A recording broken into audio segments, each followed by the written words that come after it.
রসুনপুর মোড়ে একটা বজরঙ্গবলী মন্দির স্থাপিত হয়েছে। এখানেও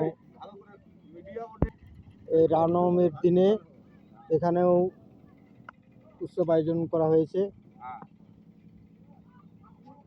এখানকার সদস্যরা আমাদেরকে জানাচ্ছেন। আপনার নাম? দীনবন্ধু ঘোষ। আচ্ছা, এটা কিভাবে শুরু হয়েছিল?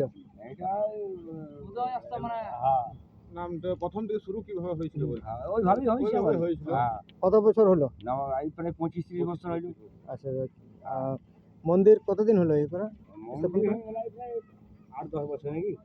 তারপর রিপেয়ারিং করা হয়েছে। আচ্ছা আচ্ছা। এখন কিভাবে চলছে? এইভাবে আমাদের ভিক্ষা করবো না। আচ্ছা, কি কি হয় অনুষ্ঠান বলতে? সেবা শান্তি কিছু হয়। নাম কীর্তন চলছে। গ্রামের সবাই আরো বড় করে চাইছি। আচ্ছা, গ্রামের মানুষরা আসেন সাহায্য করে, যেন আরো বড় হয়, ঠিক করতে পারি আমরা।